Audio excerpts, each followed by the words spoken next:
হ্যাঁ রাইসা, আমি যদি তোমার জন্য আমার দাদি, বাবা, মা সবাইকে ছাড়তে পারি, তাহলে তুমি আমার জন্য সব ছাড়তে পারবা? আমি তোমার জন্য সবকিছু ছাড়তে পারি। তাহলে আজ রাত 2টায় শান্তিপুর রাস্তার পাশে গাছতলায় ঠিক আছে। তোমার জন্য আমার আপনজন ছেড়ে আসছি। আমাকে কোনোদিন ঠকাবে না তো? তোমাকে ভালোবেসে আপন করে নিয়েছি, ঠকানোর জন্য না। আমাকে সারা জীবন ভালোবেসে যাবা তো? আমার শেষ নিঃশ্বাস থাকা পর্যন্ত আমি তোমাকে ভালোবেসে যাব। আমাকে কোনোদিন কষ্ট দিবা না তো? কোনোদিনও না। আমার শরীরের শেষ রক্তবিন্দু থাকা পর্যন্ত আমি তোমাকে ভালোবেসে যাব। তোমাকে এভাবে শক্ত করে বুকের মধ্যে আগলে রাখ, কথা দিচ্ছি।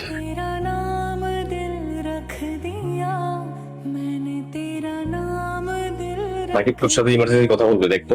হ্যাঁ সাকিব বল।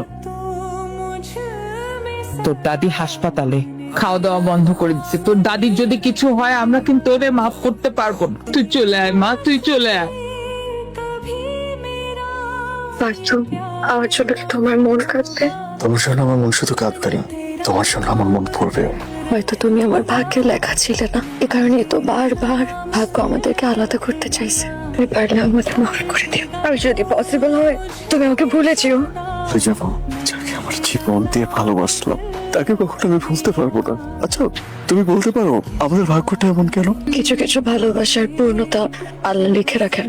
হয়তো আমাদের ভালোবাসার পরিণতি ঠিক তেমনই। আমার না অনেক কষ্ট হচ্ছে, আমাকে শেষবারের মতো একটু জড়িয়ে ধরবা। আল্লাহ ভালোবাসায় এত কষ্ট কেন লিখে রাখছে বলো তো? আমি না জানি না আমি তোমাকে ছাড়া কিভাবে থাকবো। আর একটু থাকি না প্লিজ। দাঁড়াও, কেন আসছো এখানে? তুমি এই মুহূর্তে আমার চোখের সামনে থেকে বিদায় হও। তোমার মতো ফালতুমের চেহারা আমি আর দেখতেছি। বাবা প্লিজ একবার তাদের সাথে একটু দেখা। এই বাংলা কথা বোঝো না তুমি? যাও আমার সামনে থেকে। বাবা প্লিজ, মা একটু বুঝাও না। বাবা বাবা পাই ওই বাবা প্লিজ বাবা এই বাবা, বলে দিন ছাত্র বাবা। দাঁত খিলাফো। কি করতেছেন? মানুষজন সব টাকা আছে, এটা হসপিটাল না। এই শুধু নিজেরটা ভাবে, আমাদের পরিবারের কথা ভাবে না। এই কুলাঙ্গারের কারণে আজ আমি আমার একমাত্র ভাইকে হারিয়েছি। এতে বম করতেছ, কি হইছে? আর কি আশ্চর্য যে মেয়েটা বাইরে ছিল না, জানি কি আই ডাক্তার কই? ডাক্তার, আই বেটা কই থাকো? এদিকে আমার মাইয়া ওর পেটের পাপ পরিষ্কার করার ব্যবস্থা কর। যা। বাবা কি বলতেছো তুমি বাবা?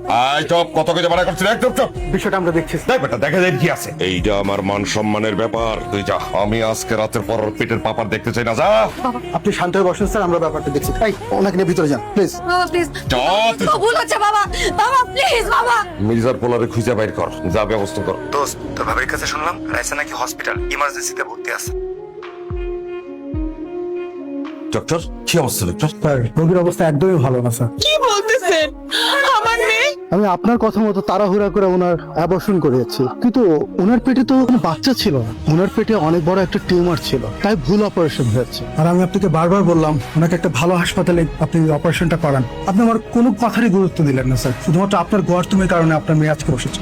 এই আপনাদের মতো কিছু মানুষের জন্য সমাজের কাছে আমাদের মতো ডাক্তার আজকে কলঙ্কিত। আমি যে কাজটার জন্য এক্সপার্ট না, আপনি পাওয়ার খাটিয়ে আমাকে দিয়ে সেই কাজটি করালেন স্যার।